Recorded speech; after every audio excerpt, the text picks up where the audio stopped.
sexual fantasy, porn, movies, all of these things are what create the goalposts that your monitor is seeking. Your monitor is looking for perfect, smooth, confident initiation from your partner every time. Your monitor is looking for your partner initiating sex with you if you're the higher libido partner. Your monitor is looking for magic hands that just make you get to orgasm without any effort. Your monitor is looking for no communication, no faltering, no awkwardness. She's looking for a hard penis every single time. She's looking for a big O every single time, right? All of that fantasy fuels the goalpost, which is setting us up for failure, disappointment, frustration, and essentially the fuck it moments.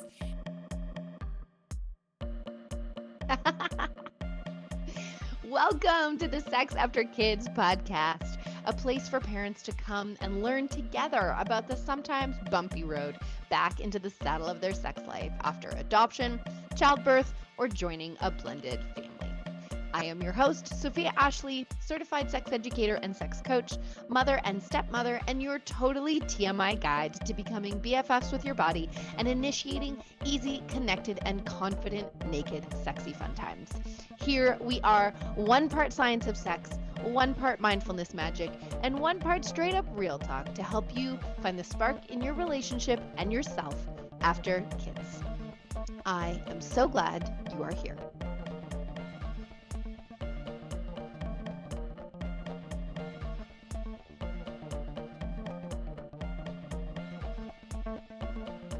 Hey friends, welcome back to the Sex After Kids podcast. Today is a very fun episode. We are dipping our toes into the world of sexual fantasy and talking a little bit also about pornography.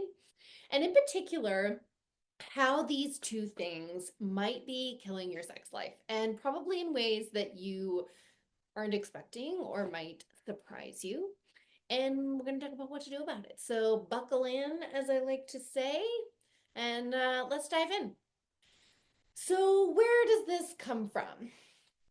I think this comes from, if you go back to episode 1 or 2, I talk about great sex expectations and this idea that we all have a lot of imagined notions about what really great sex is supposed to look like and how that can really kill our sex lives, especially when we're in long-term relationships. And really what it stems into for me is this idea that we get very fixated on like the 5-star romance, the big gestures, the perfect date night, the ultimate sexual encounter. And this just doesn't fucking get us anywhere, right? Like, we dream of date nights where there's like roses and fancy dinner, and we like can't keep our hands off of each other. Or we imagine being like swept off our feet and confidently led into the bedroom and masterfully led through our orgasms that we've like never experienced before. Maybe we ache for nights of like just sex that's like wild and where we just lose ourselves to it. Or maybe we really dream of our partner just grabbing us and dragging us into the bathroom for that quickie because they just can't keep their hands off of each other, right?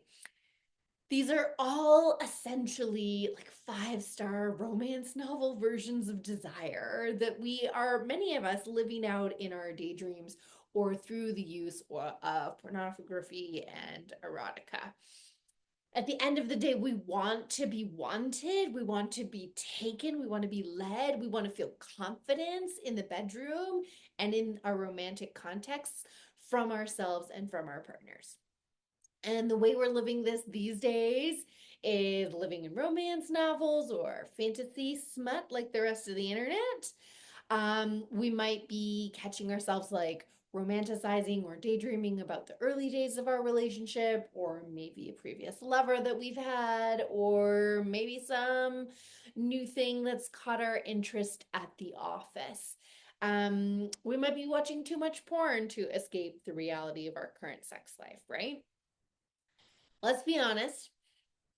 I am not dissing fantasy. Okay, it has a role, and we're going to talk about that role in the next little bit here.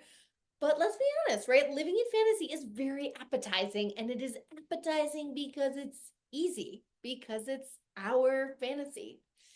No one lets us down in our fantasy. No one turns us down or rejects our advances in fantasy. We always perform in fantasy, whether it's reaching orgasm, whether it's having an erect penis, whatever it is, and our partner is always satisfied in fantasy. There isn't 10 years of relationship history in fantasy. There isn't kids that are still awake when we get home from the date night. There isn't, bickering about laundry before we walk out on that date night where we're supposed to be super lovey dovey. There isn't stuffing too much cheese into our mouths and feeling too gassy to actually like want to get it on, even though we've booked the fancy hotel room in fantasy, right? Fantasy doesn't include a real partner that has real emotions and traumas, or a body that doesn't always respond the way that we want it to. And we don't have to be real and vulnerable and raw and risk mistakes in our fantasies because we get hot movie sex or porn sex every single time. Fantasy delivers 100% of the time. But here's where things get a little bit tricky. And, some of these examples, like I'm trying to imagine these things from, a male perspective or a penis owner perspective. So bear with me. You might have to fill in the blanks a little bit here. But I also think of, you know, when we try to apply that fantasy to real life, like there often tends to be these wah wah moments. And not only do the wah wah moments happen because real life happens and there's no like real life in fantasy, but also because, if you think of like, if you're my age, you've probably watched Star Wars, right? And so you can think of the moment where like Han Solo, kisses Leia after their little like tit for tat, resisting each other scene. And as a woman in particular, we have all imagined wanting something like that to happen to us. I can't tell you how many times as a preteen, tween, whatever, I imagined getting upset at school about something and running out into the rain, and my crush at the time like chasing after me and kissing me in the rain, right? And all of that's perfect when it's the person that you want chasing you after the rain. And as soon as it's someone who you don't find attractive or who you didn't want to do that, it's assault, it's being pushy, it's being stalky, right? So it's all perfect when it's the right person. But it's not perfect when it's not the right person. Or it's all perfect when you're ovulating and you're in the mood, but then your husband tries that same move when you're luteal or annoyed with him, and all of a sudden the same thing goes down a totally different way. You want to murder him, right? There is so much subjectivity to how a fantasy will be received in real life, depending on the context. And that gets us back to a core formula that I've probably talked about before on the podcast, which is just that arousal equals desire in context, meaning in the right situation, with the right person, in the right environment. So much of our sexual fantasy, I think, is really based on confidence from someone magically knowing what we want and confidently leading us there without any communication whatsoever, which is also not real life. Somebody just grabs us and takes us to do something, we have no context and we're totally surprised, we're going to be like, whoa, whoa, whoa, like hold the fuck on. We don't react the same ways that people do in movies, right? And we don't create safety in our partner when we do the sneak attacks like that. In order to have good sex in real life, we need safety, we need consent, we need communication. So I want you to consider for a moment here, like, could your dissatisfaction with your current sex life come from the fact that it's not living up to your 5-star vision for it. There's a disconnect between how you imagine your sex life to be and how you want it to be and how it is. And is the dissatisfaction really with how it is, which it might be, or is the dissatisfaction partly or lotly stemming from the fact that there's a gap between how your brain has decided it should look and should be and how it actually is? And all of this brings me back to a concept that I read about in Come As You Are by Emily Nagoski, which is about this notion of the monitor. So you have this little monitor in your brain, and she's constantly scanning for how much effort you are putting in to achieving a given goal. And if she feels like you're putting in too much effort to achieve the goal, she goes, fuck it, we're out. I have had a million and one fuck it, I'm out moments. And I'd encourage you as you listen to my examples to think through what some of your own moments have been. Maybe they're around initiating where you feel like your brain, your monitor feels like you're putting in more effort to initiate sex with your partner than you are getting reward, as in yeses, right? My fuck it moments look like taking too long to orgasm and my brain being like, we're not getting there. Fuck it. It can look like not dropping into the mood, even. It can look like feeling annoyed by everything, distracted by everything. Like, I have times where, like, for some reason, the kissing just feels off today, or the sheets are scratchy, or the lights are not working, or too bright, or the music's off. All of these things are my nervous system, my monitor saying too much effort, too much effort. This is not how it's supposed to be. So fuck it. And that is the key word there, the supposed to be, right? What is my monitor using as a barometer for success? What is the goalpost that she is trying to reach? What has she imagined as what perfect or right looks like in this scenario? And if she's not getting there, she's feeling frustrated.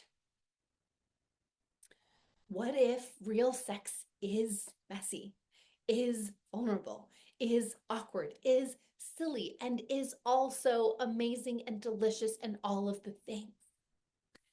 The way that we get our monitor to chill the fuck out is to change the goalpost. We have to get aware of the goalpost she's aiming for and move the goalpost. Essentially, we have to lower the expectation so that we can increase the fun.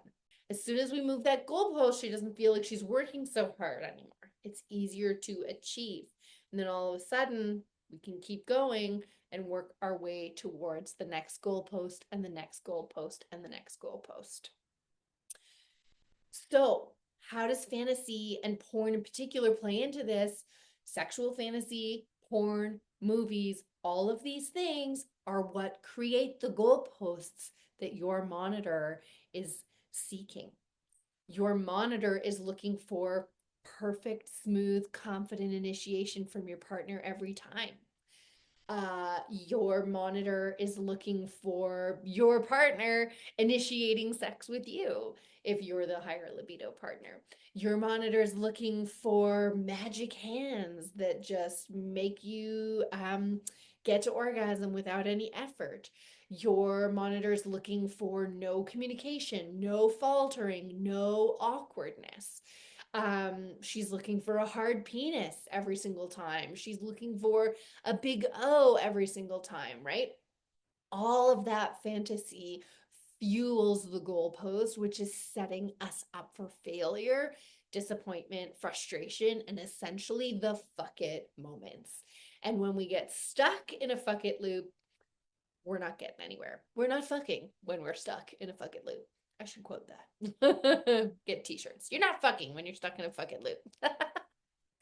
So, what can fantasy be useful for? Because I don't want to shit on fantasy. Fantasy plays an amazing and lovely role in our sex lives. And I don't want to dump on porn either. Um, I mean, I struggle with the ethics of it for sure. I think there are a lot of consensual creators out there there are a lot of unconsensual creators too.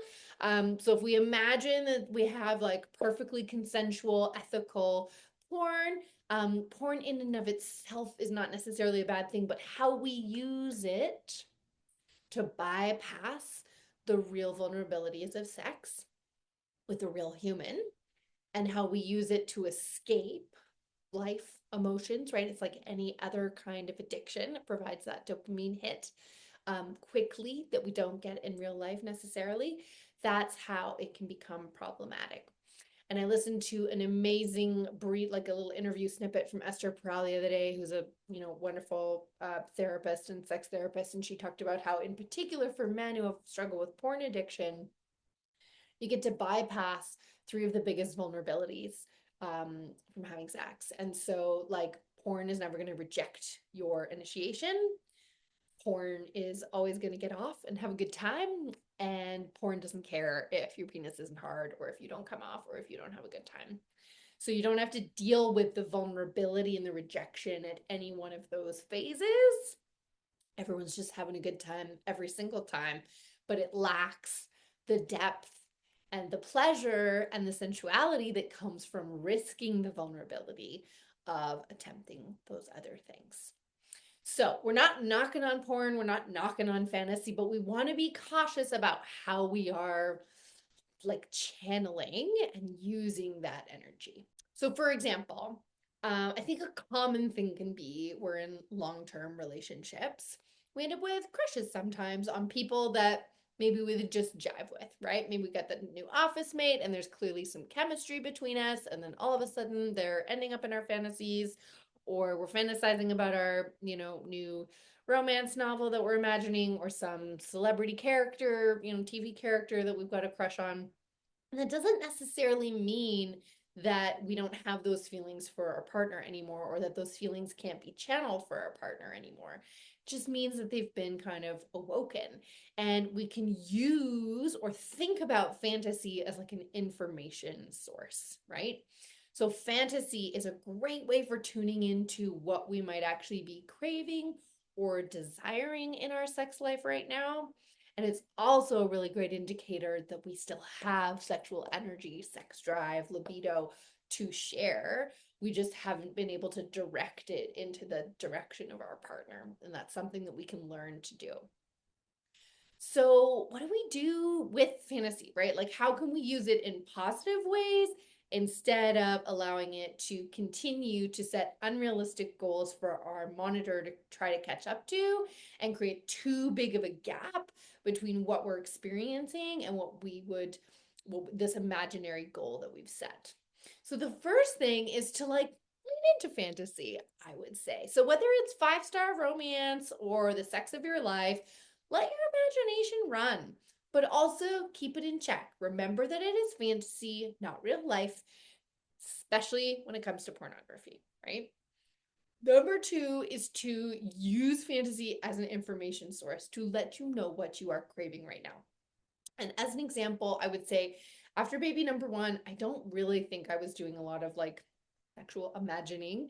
I was pretty happy with maintenance sex at that point. I would say my like sexual imagination was not very awake or very fertile.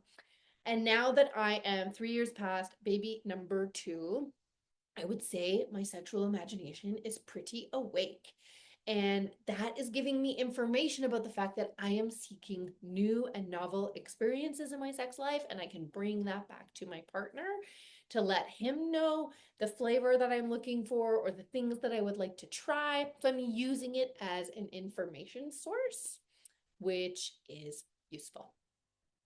Number 3 is to notice and tune in if you are feeling a disconnect between your current sex life and what's happening in your sexual fantasy. If there's like a longing for and sort of like a sadness or like a disconnect, like, oh, I wish I was having sex like this. I wish I felt this way. I wish my partner did this. I wish that these kinds of things were happening for me. I want you to notice that, right? Notice if you are comparing it in unhelpful ways.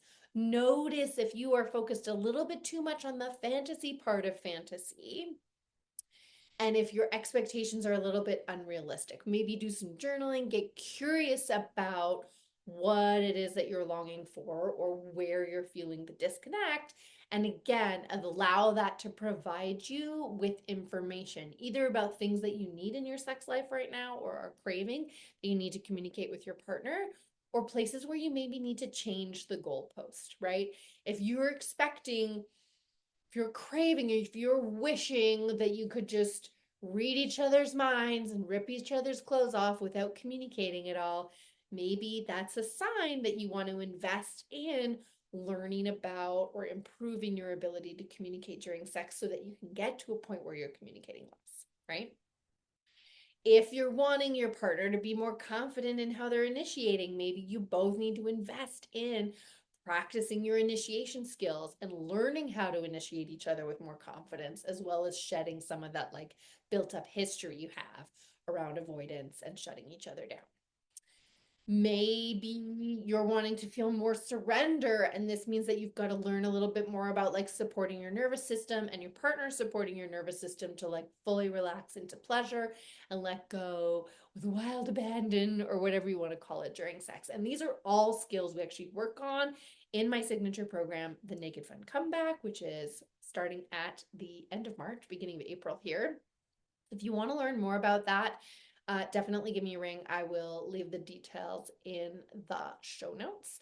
But these are skills that you can practice. These are skills that you can get better at, and they will measurably improve your sex life, your romantic connection, and they're actually also great in all other aspects of your life in non-sexual ways too. So, number four, in ways to kind of like use fantasy to our advantage instead of our disadvantage in our sex life, is to allow it to fuel your libido.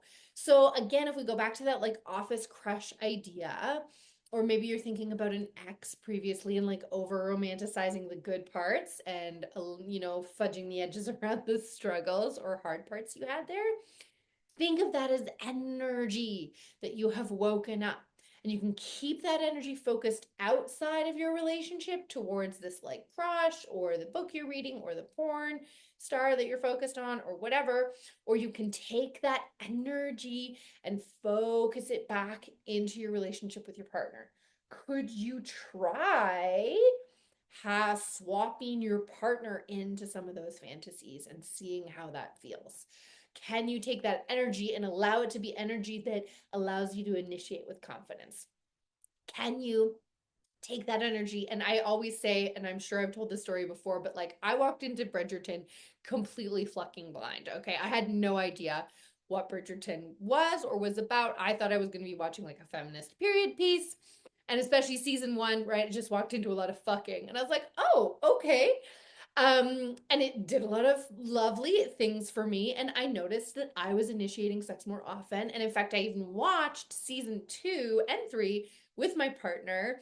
And season 2 in particular, we were like, oh my God, we're having a fling. Like we are having sex multiple times a week. We were both initiating. We're having short sessions, long sessions. Like the energy that awoke in me totally shifted and created a little season for our sex life because I use that energy. And when I find myself fantasizing about like other people, which again, I just want to normalize that. Like, I think we have this idea that like fantasizing is cheating. Like, we're only supposed to think about our one partner. And again, we want to think about the fantasy as information. It might mean information that, there's something dissatisfying in our relationship that we need to work on or that we need to leave our relationship. And also, it doesn't have to mean any of that, right? If I'm going to be with my partner for the next 60 years, doesn't mean he's going to be the only person I'm attracted to in the next 60 years. And it doesn't mean he's the only person I'm going to feel romantically connected to in the next 60 years. The reason I'm going to stay married to him for 60 years is because I'm going to notice when those energies awaken me and I'm going to turn them back into my relationship instead of deciding that because I've developed a crush on someone else, that means something about my relationship. It doesn't have to mean anything about my relationship. It's just perfectly natural for me to develop those kinds of feelings for other humans in the world, right? That is certainly my perspective on it. And we can use that energy to fuel that connection in our relationship if we notice it and turn it inwards. The last piece of advice here, again, is just to like lower the bar. Embrace real sex. You are doing that by listening to me here. You are doing that by, participating in courses and programs that I or other people do. You are doing that by like reading books about sex, right? Remember, it's okay that your brain has these goalposts because it's the only thing you've ever really been shown about sex is like porn, movie sex, or like fantasy romance novel sex. Real, messy, vulnerable sex has likely never been modeled to you in real life because we don't learn sex experientially by like watching other people do it in order to learn it, right? That's illegal in most countries. We learn it by doing it, and we learn it by watching what we think is real sex in movies and porn, but it's not. So we have to allow ourselves to undo some of those expectations and really start to create a new barometer for what successful sex means. Real sex means we talk before sex about the things that we want to explore. And we set clear and tangible limits and like boundaries about how we're going to play. BDSM is perfect for this, even if you don't want to explore like actual bondage submission stuff. BDSM has the playbook for negotiating consensually how we want to try new things, even if they're very vanilla things within our relationship, how to talk about those things before, during, and after so that we can create the safety that we need to play, right? We want to allow sex to be messy. So much of what I talk about here is like embracing the awkward. Initiating doesn't always have to be a perfect, seamless, everyone's on board type of thing. It can be me perfectly content in bed reading my book and my partner coming up and saying, "Hey, do you wanna?" And me having to go like through the process of like, "Fuck no, I'm reading. I'm in a totally different world," to like, "Oh, my partner's making a bid for connection. Am I willing to maybe do that? I could maybe try to get on board." And then us 10 minutes later, like finally landing into the moment, right? That's still a wonderful, amazing way to initiate sex. It looks nothing like what we see modeled in the movies. We need to allow it to be vulnerable. We need to allow ourselves to fail. Not every sex sesh has to be a 5-star triumph. Sometimes it's going to be an outright quote unquote failure that we're going to learn from, that we're going to go, okay, that didn't work, or okay, we're going to try these next 3 things next time, right? We need to always be growing, always be failing forward, which is again a huge part of the Naked Fun comeback and the coaching that I do with people is around learning to bring a growth mindset to your sex life. That is what I have for you today, my friends. So to recap, okay, fantasy, porn, your sexual imagination, it is a wonderful and powerful thing.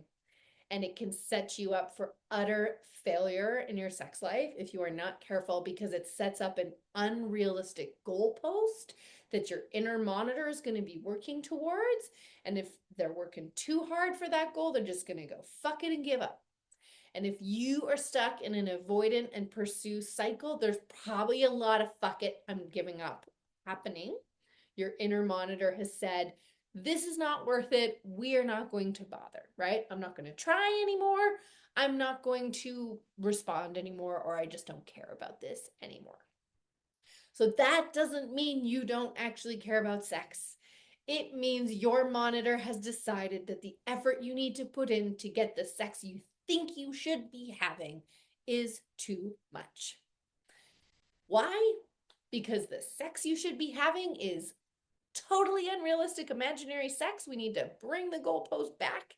And the skills that you have don't match the skills you need to have the sex that you're imagining, right? So we can up your level of skill, we can lower the expectation, and that's going to get us to a magical, happy place. There's so much to unpack here. I would love to hear what was most useful for you.